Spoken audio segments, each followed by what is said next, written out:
Hello, very good afternoon. कैसे हो आप लोग? सब कुछ चंगा? बढ़िया, फर्स्ट क्लास। बहरंड कतई। चले फिर आगे। तो राजस्थान के प्रमुख राजवंश ये चल रहा है, मारवाड़ राजवंश चल रहा है, जोधपुर के राठौड़ वंश चल रहे हैं, मालदीव का कुछ हिस्सा। मतलब मालदीव के बारे में हमने बहुत कुछ कर लिया था। ठीक है। और उसके बाद में कुछ जो शेष रह गया मालदीव के बारे में वो, और राव चंद्रसेन, इसके बारे में अपन आज क्लास में एमसीक्यूज करेंगे। तो फिर तैयार हो? एकदम रेडी, कमर कस के लठ रोप गए हैं? और क्या गए मारवाड़ी में ये? अब की बार तो लठ रोप देनी है साहब। सिलेक्शन लेके निकलना है कैसे भी करके। चले अपने पहले सवाल की तरफ। तो ये देखो, पहला सवाल ये रहा। मालदेव ने जालोर पर अधिकार करके वहां के किस जागीरदार को दुनाड़ा के अंदर कैद कर लिया था और वहीं उसकी मौत हो गई? क्लास में भी मैंने करवाया था आप लोगों को। जो क्लास वाले स्टूडेंट हैं उनको तो पता ही होगा। उनके लिए भी यह सवाल क्लास में कितना अटेंशन में रहते हो देखें। तो जालोर पर अधिकार किया, वहां के जागीरदार था, उसको दुनाड़ा में कैद कर लिया, तो कैद के अंदर ही उसकी निकल लिया था साहब। वो कौन था? वो सिकंदर खान, वहावत खान, मुजफ्फर खान, सादत खान। तो अगर बाकी के रेफरेंस पता हो कहाँ कहाँ पे किन किन को यूज किया गया है तो एनिमेट करके पहुंच सकते हो। सादत खान नहीं है, मुजफ्फर खान जैसा कुछ नहीं है, वहावत खान ये होलिए पहले कंप्लीट। सिकंदर खान बचे। तो जालोर का शासक था सिकंदर खान। जालोर पर अटैक किया मालदेव ने और उसको पकड़ के लिया आया। एक सवाल ये भी बन जाता है कि सिकंदर खान को कहाँ पे कैद करके रखा गया था जहाँ पे उसकी मृत्यु हो गई थी? मालदेव के द्वारा जालोर के शासक सिकंदर खान को कहाँ कैद करके रखा गया था जहाँ उसकी मृत्यु हो गई थी? तो वो था दुनाड़ा। बाकी दूसरा सवाल तो अपन ने पूछ लिया है, तो आंसर हो जाएगा इसका ए। नेक्स्ट, मालदेव की काफी इंपॉर्टेंट सवाल है, ध्यान रखना है। सहायता के प्रस्ताव को स्वीकार करके हुमायूं किस स्थान पर ठहरा था? जिस स्थान पर, यानी कि जहां पर मालदेव ने उसका स्वागत किया था। आगे की लाइन यहां पर तो हुआ यूं था कि हुमायूं जो है वो शेरशाह से लगातार 2 युद्धों के अंदर हार गया था। एक था चौसा का युद्ध और एक था कन्नौज का युद्ध। दूसरा कन्नौज का था। तो इसके हाथ से क्या दिल्ली की गद्दी चली गई थी, शेरशाह काबिज हो गया था। मालदेव भी बड़ा महत्वाकांक्षी आदमी था, उसकी सीमाएं भी क्या दिल्ली को छू रही थी। उधर से शेरशाह भी थोड़ा चिंतित था, उसके भी कान भरे जा रहे थे या वो उसके कान खड़े थे इस बात को लेकर के। तो मालदेव ने सोचा कि यार बारी मेरी आएगी तो सही, लड़ाई तो होगी, तो क्यों ना किसी की सहायता ली जाए, उसको जरूरत भी है अभी किसी की हेल्प की। तो हुमायूं को मालदेव ने निमंत्रण भेजा मदद के लिए कि मैं तुम्हारी मदद करूंगा। और इनको उस समय क्या है, मालदेव बीकानेर के राव जैत सिंह को युद्ध में हरा चुका था। बीकानेर पे मालदेव का कब्जा था। तो हुमायूं को बीकानेर देने का वचन दिया था इसने। तो आजा, मैं तेरे को बीकानेर संभला देता हूं, दोनों भाई मिलकर लड़ेंगे और शेरशाह को हरा देंगे। तो प्रस्ताव को स्वीकार करके हुमायूं आया। आकर के कहां ठहरा था? सवाल ये है। देखो देखो, ये आते समय देरावर, मतलब देरावर में रुका। देरावर का किला है एक, हालांकि बहुत दूर है यहाँ से, मतलब जोगी तीर्थ से भी। ये पेशावर पाकिस्तान का जो स्थान है, ठीक है ना, वर्तमान पाकिस्तान के अंदर पंजाब से लगता हुआ है। पेशावर किले के अंदर, देरावर किले के अंदर हुमायूं 3 दिन रुका। फिर उसके बाद में ये फलोदी देईझर होते हुए ये जोगी तीर्थ में ठहरा। जोगी तीर्थ में बहुत पुराना शिव जी का एक मंदिर है, काफी फेमस भी है वो भी। तो जोगी तीर्थ में ठहरा। यहाँ पे क्या है, मालदेव ने इसका स्वागत किया, लेकिन इसके मन में थोड़ा सा संशय पैदा हो गया कि यार पता नहीं क्या गड़बड़ है। तो फिर ये क्या है, यहाँ से निकल लिया था हुमायूं, और इसकी मदद को फिर फाइनली एक्सेप्ट नहीं हुई, कुछ आगे समझौता भी नहीं हुआ। तो स्थान जो है वो जोगी तीर्थ है। कहाँ है ये वर्तमान जोधपुर के अंदर। ठीक है, इस बात को ध्यान रखना। हुमायूं ठहरा कहाँ था? जोगी तीर्थ में ठहरा, जहां पे मालदेव ने उसका स्वागत किया। बात समझ में आ गई? चलो आगे चलें। गिरी सुमेल के युद्ध में कौन से राठौड़ शासक मालदेव के विरुद्ध शेरशाह के सहयोगी थे? कल्याणमल, रावजैत सिंह या वीरमदेव, या फिर ए और सी दोनों? कल्याणमल और रावजैत सिंह, कौन सा आंसर है इसका? तो थोड़े घटनाक्रम पे जाओ। साहेबा का युद्ध ध्यान रखो, साहेबा या पाहेबा, पाहोबा भी लिखा रहता है। साहेबा पाहेबा का युद्ध कब हुआ था? 1541 के अंदर हुआ था। किस किस के बीच हुआ था?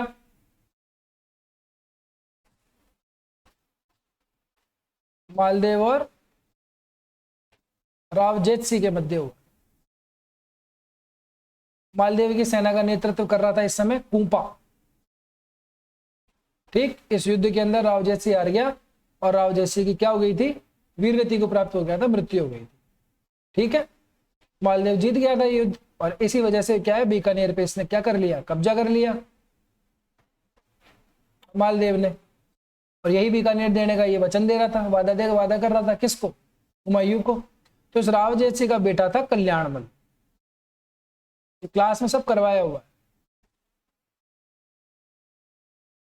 कल्याणमल को अपना जो राज्य वापस चाहिए था। ठीक, तो ये चला गया शेरशाह की खेमे के अंदर और ये उसका सहयोगी बन गया। ऐसा ही हुआ था वीरमदेव के साथ में।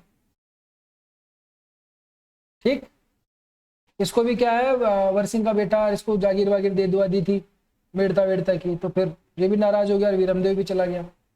राव जैसी तो मरी गया, तो इसको तो ऑप्शन को तो एनिमिलेट कर ही दो आप। ठीक, तो ये दो बच जाते हैं। राव जैसी का तो बेटा था कल्याणमल, तो ऐसे करके ए और सी इसका आंसर हो जाता है डी। ये दोनों के दोनों शेरशाह के खेमे में चले गए थे मालदेव के विरुद्ध। अगला सवाल, गिरी समेल के विजय के पश्चात शेरशाह ने जोधपुर पर आक्रमण किया। जोधपुर के आक्रमण करके वहां का प्रबंध उसने किसको सौंपा? क्लास में भी करवाया हुआ है, ध्यान रखने वाली चीज भी है। खवास खां था, सिकंदर खां था, महावत खां था या मुजफ्फर खान? ये दोनों एलिमिनेट हो जाएंगे। सिकंदर खां के बारे में बता ही दिया, दुनाड़ा के अंदर कैद में ये मारा गया था, तो ये भी एलिमिनेट हो जाएगा। बच गया कौन सा? खवास खां। इसी खवास खां की दरगाह मौजूद है आज भी, ठसगाह, खवास खां की दरगाह जोधपुर के किले के अंदर ही है ये। तो खवास खां को वहां का मैनेजमेंट प्रबंध सौंपा था किसने? शेरशाह सूरी। ठीक है, इसका मालदेव जो है ये चला गया था, फिर ये भी गिरी सुमेल के युद्ध में हार गया था, फिर जोधपुर छोड़ ही दिया। यहाँ पे क्या आक्रमण किया फिर शेरशाह सूरी ने जोधपुर किले को अपने अंडर में लेने के लिए, और वहां का मैनेजमेंट, वहां का एडमिनिस्ट्रेशन खवास खां को संभाला दिया था। आगे चलो, बहूजी का तालाब का निर्माण किसने करवाया? बहूजी का तालाब का निर्माण किसने करा? स्वरूप दे, जसमा दे, जसवंत दे या किशोर कुमार? तो जसवंत दे तो एनिमिलेट कर दो, ये जसवंत सिंह जी जो है उनकी धर्मपत्नी थी। ठीक है जी, इसको भी एनिमिलेट कर दो। जसमा दे और स्वरूप दे दो बच्चे। तो ये जो बहूजी का तालाब है इसको स्वरूप सागर कहा जाता है, मूल नाम है इसका स्वरूप सागर। तो स्वरूप सागर का निर्माण कौन करवाएगा? स्वरूप दे। आंसर हो जाएगा ए। इसी स्वरूप सागर को बहूजी का तालाब कहा जाता है। ठीक है,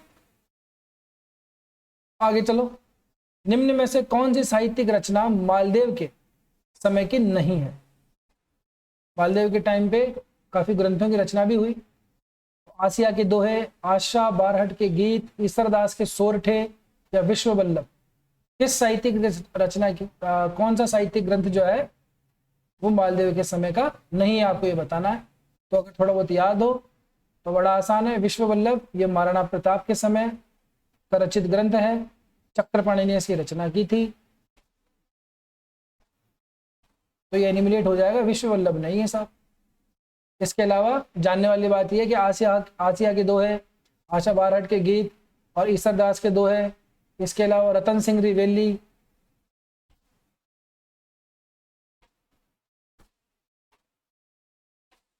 जिन रात्रि कथा,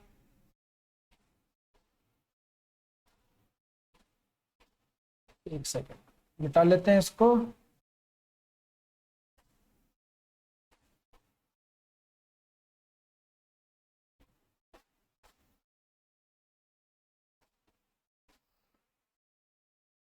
रतन सिंह रिवेली,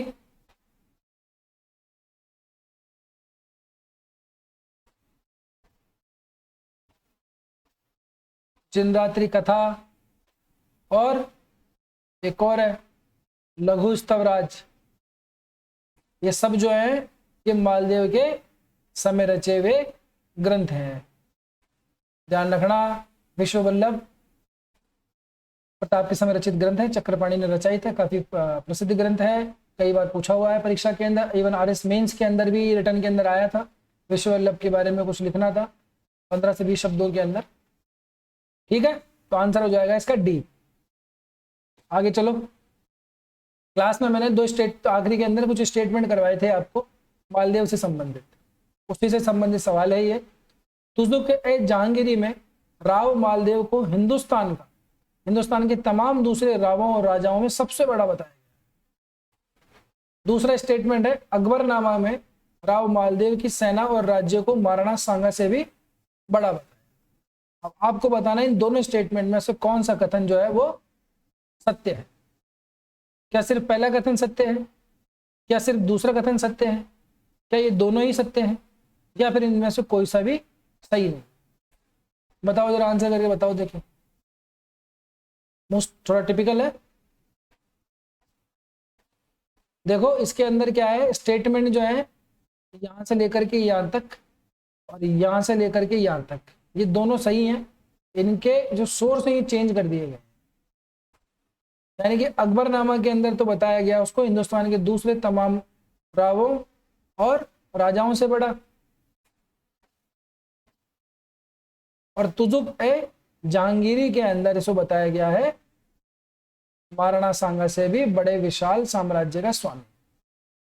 तो सच कौन से हुए? कोई से भी नहीं। तो आंसर क्या हो जाएगा हमारा? डी, उपयुक्त में से कोई सा भी कथन सत्य नहीं है। हारा हारा। आगे चलो, लोहावट का युद्ध किस किस के मध्य लड़ा गया बताओ भाई? चंद्रसेन और उदय सिंह के बीच, चंद्रसेन राम सिंह के बीच, चंद्रसेन और हुसैन कुली खां के बीच, या राम सिंह और उदय सिंह के बीच? तो जरा याद करो, हैं? याद करो। कुर्बानी मालदेव के बाद कौन शासक बनता है? चंद्रसेन बनता है। इसके दो बड़े भाई थे, एक था राम सिंह,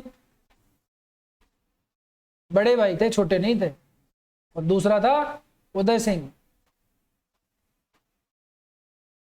मालदेव ने जो स्वरूप दे इनकी रानी थी, जिन्होंने बहू जी का तालाब बनवाया, उसके विशेष आग्रह पे अपने तीसरे पुत्र चंद्रसेन को राजा घोषित कर दिया।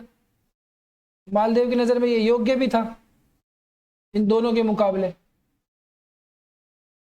अब बड़ों के होते छोटा राजा बन जाए कैसे होगा? तो फिर उत्तराधिकार को लेकर संघर्ष होना ही था, तो ये दोनों उत्पात मचाने लगे इधर उधर। फिर चंद्रसेन ने इन दोनों को उत्पात भी दबाया, तो लोहावट का युद्ध किया इन्होंने उदय सिंह के साथ, और युद्ध के अंदर से चंद्रसेन ने उदय सिंह को बहुत अच्छी तरीके से धूल चटा दी लोहावट के युद्ध के अंदर। तो युद्ध हुआ था चंद्रसेन और उदय सिंह के बीच में। कब हुआ था ये? 1571 ईस्वी। ठीक है, ये ध्यान रख रहे हैं, ये साथ साथ में चल रहे हैं, ये युद्ध भी साथ में चल रहे हैं, राजपूतों का मुसलमानों से प्रतिरोध है वो भी चल रहा है, हिस्ट्री तो हमारी चली रही है। ठीक, चलो जी आगे चलो। उसके बाद में नाडोल का युद्ध भी होता है एक। ये किस किस के बीच में लड़ा गया नाडोल का युद्ध? तो कहानी वही है जो पहले भी समझाई थी। उदय सिंह को तो हरा दिया इन्होंने किस में, लोहावट के युद्ध में।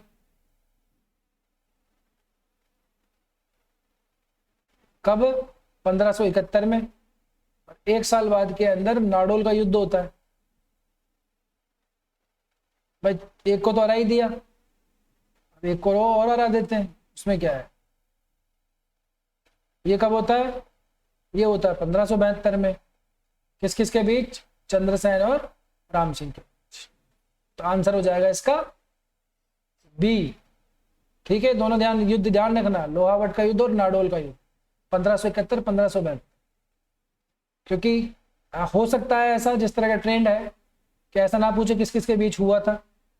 अक्सर आते हैं आरोही क्रम अवरोही क्रम वाले, तो उसके अंदर क्या है, एक आध दो बीच में टपक जाते हैं ऐसे युद्ध, तब बड़ा कंफ्यूजन हो जाता है उसको सीरियल से जमाने के अंदर। तो सन भी थोड़ा ध्यान रखें। ठीक है,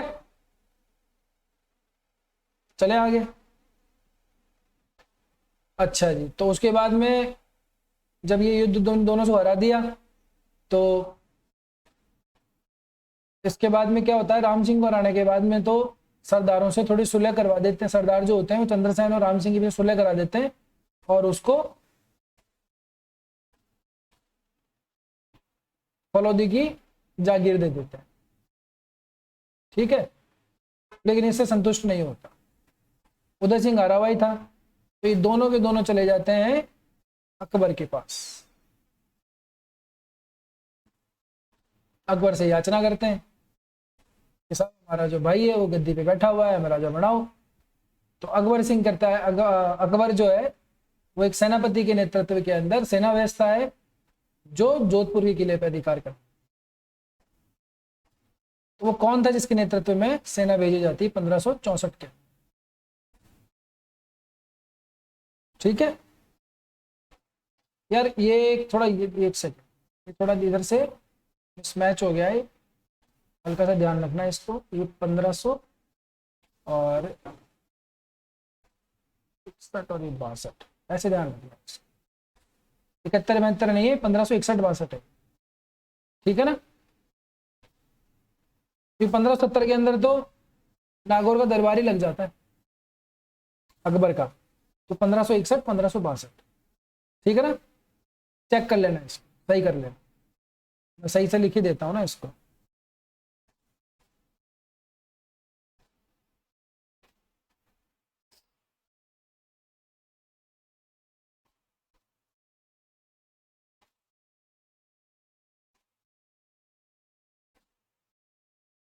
एक सेकेंड,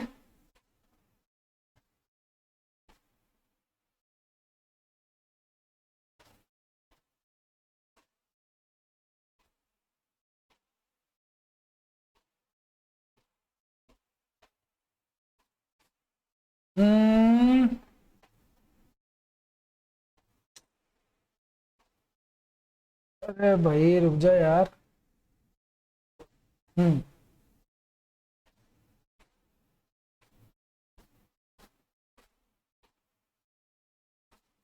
मैं ले रहा था यहाँ पे, ये हो गया कुछ और। चलो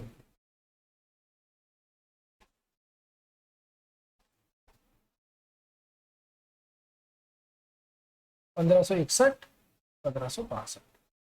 ठीक है, हाँ। तो किसको भेजा था अकबर ने, हुसैन कुली खां को, उदय सिंह को भेजा था, राम सिंह को भेजा था कि मोहसिन खां को भेजा। तो हुसैन कुली खां के नेतृत्व के अंदर सेना भेजी गई थी जिसने जोधपुर पर अधिकार कर लिया। और जो चंद्रसेन है वो भाद्राजून चले गए। ठीक है, नागौर के अंदर शुक्र तालाब का निर्माण किसने करवाया। पहली बात तो शुक्र तालाब कहाँ है, सब नागौर में।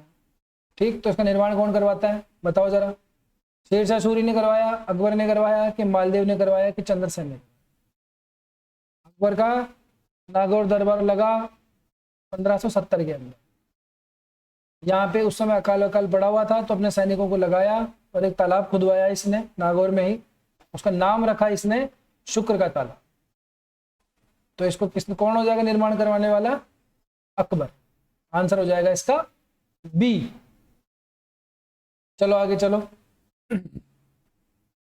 अकबर के नागौर दरबार के दौरान चंद्रसेन अपने किस पुत्र को छोड़कर भद्राजुन चला गया? राय सिंह, उग्रसेन, आस्करण या जयसिंह? जो दरबार लगा हुआ था नागौर का, उसके अंदर चंद्रसेन भी पहुंचा था जोधपुर की आस को लेकर के। लेकिन जब इसने वहां देखा कि अकबर बड़ा कूटनीतिक तरीके से काम कर रहा है और उसका जो झुकाव है वो राम और उदय सिंह जो है इसके दोनों भाई उसकी तरफ ज्यादा है, तो ये वहां से चल दिया। लेकिन अपने बेटे को छोड़ के गया। उस बेटे का नाम क्या था? राय सिंह, उग्रसेन, आस्करण या जयसिंह? तो उसका नाम था राय सिंह। चंद्रसेन की 5 पत्नियां थी, तो उसके 3 बेटे थे। राय सिंह भी इसका बेटा था, उग्रसेन भी था, आस्करण भी था। तीनों ही इनके बेटे थे। जयसिंह इनका कोई बेटा नहीं था। 3 बेटे हुए थे चंद्रसेन। राय सिंह को ये छोड़ के चल दिए साहब। अच्छा,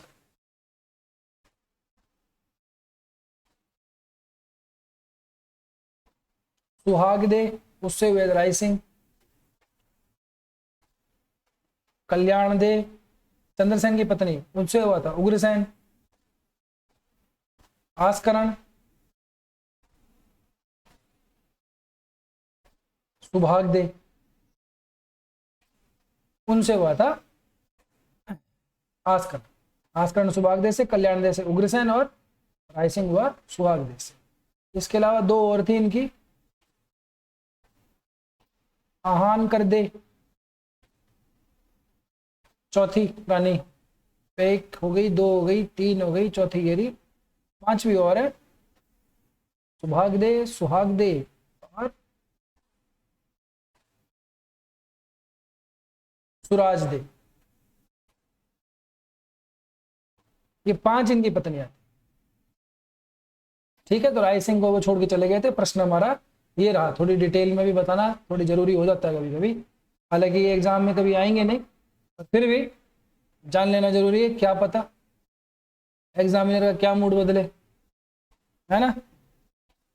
चलो, चंद्रसेन ने किस स्थान को अपनी राजधानी बनाई? बादराजून को, सिवाना को, फलौदी को या बादराजून और सिवाना दोनों?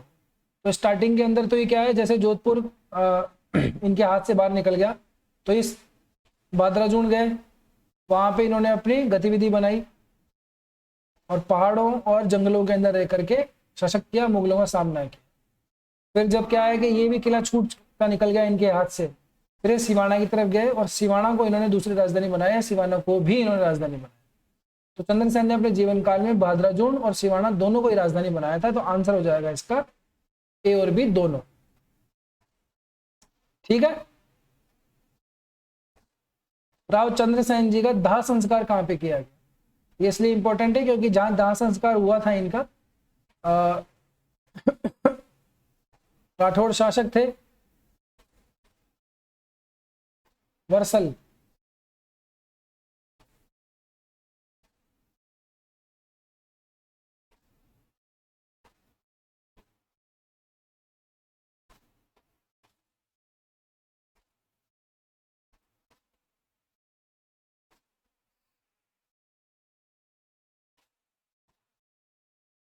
वर्सल राठौड़ के यहाँ से भोजन करके लौट रहे थे। वापिस आने के बाद में इनकी मृत्यु हो जाती है, देहांत हो जाता है। तो ऐसा अनुमान लगाया जाता है कि इनको विष दिया गया। तो इनकी जहाँ पे इनका दाह संस्कार किया गया वहां पे मैंने क्लास में बताया भी था, वो इमेज भी आप लोगों को दिखाई थी ना। एक इस तरह से संगमरमर की पत्थर की एक बड़ा सा स्तंभ गड़ा हुआ है, इसमें यहाँ पे राव चंद्रसेन की घोड़े के ऊपर प्रतिमा बनी हुई है इस तरह से, जो भी है, और इनके आगे 5 रानियां खड़ी हुई हैं। तो इससे अनुमान लगाया जाता है कि इनकी मृत्यु के बाद में 5 रानियां सती हुई थी। तो स्थान क्या आज भी है, मौजूद है। समझ गए होंगे तुम बात को अब। ठीक है, तो ये कहाँ पे है? ये सारण के अंदर, सारण में इनका दाह संस्कार हुआ था, वहीं पे इनकी इस तरह से इनकी जो प्रतिमा है वो स्थापित की गई है। क्लास में मैंने कहा था ये कुछ एक तरीके से हिंदुस्तान के तीर्थ हैं, तो जाने दर्शन करने चाहिए। रावचंद्र सेन, क्योंकि महाराणा प्रताप और रावचंद्र सेन दो ही ऐसे शासक थे जो अपनी स्वतंत्रता के लिए जीवन भर संघर्ष करते रहे और अधीनता को इन्होंने स्वीकार नहीं। ठीक, तो दाह संस्कार यहाँ पे ऐसा कह सकते हो एक तरीके से, अगर प्रश्न घुमा किया जाए इनकी समाधि कहाँ बनी हुई है, तो आप उसको भी सारण भी टिक करना है आपको। आगे चलो, निम्न में से किसने रावचंद्र सेन को इतिहास का भूला बिसरा राजा कहा? अब ये तो क्या है, ऑलमोस्ट सब जानते हैं कि चंद्रसेन को इतिहास का भूला बिसरा राजा कहा जाता है, लेकिन ये कहा किसने है, बात ये है बताना आपको। ये तो किस इतिहासकार ने कहा है इनको? दशरथ शर्मा ने कहा है क्या? विश्वेश्वर नाथ रेऊ ने कहा है क्या? गौरी शंकर हीराचंद्र ओझा ने कहा है क्या? या गोपीनाथ शर्मा ने? तो इनको इतिहास का भूला बिसरा जो राजा है वो विश्वेश्वर नाथ रेऊ ने कहा है, वीएन रेऊ ने कहा है। ठीक है, तो इस बात से सीधा से एक तो ये मतलब आपको समझ में आ गया कि चंद्रसेन को इतिहास का भूला बिसरा राजा कहा। कोई जीवन भर संघर्ष करते रहे, कोई बहुत बड़ा साम्राज्य स्थापित नहीं कर पाए, है ना, ज्यादा कुछ इन्होंने प्राप्त भी नहीं किया, लेकिन अपनी स्वतंत्रता के लिए जीवन भर संघर्ष करते रहे। महाराणा प्रताप के ये एक तरीके से पथ प्रदर्शक बने। महाराणा प्रताप भी आगे ही इन्हीं के ही पद चिन्हों पे चल रहे। ठीक है, बात समझ में आ गई? तो बात समझ में आ गई तो सब, आज के लिए बस इतना ही बहुत है। अगली कक्षा में फिर मिलेंगे। अब यहाँ तक पहुंच गए हो तो वीडियो को लाइक शेयर कर दो यार, है, थोड़ा मार दो ऐसे। अब उस पर तुम चाहे कॉपी फेंक के मारो चाहे किताब, मुझे नहीं पता, बस क्लिक हो जाना चाहिए। ऐसे ही करके क्या, लाइक करो वीडियो को, दोस्तों के साथ शेयर वेयर करो। ठीक, मिलते हैं अपनी अगली कक्षा के अंदर। तब तक के लिए स्वस्थ रहो, मस्त रहो, अपना और अपनों का ध्यान रखो। जय हिंद, जय भारत।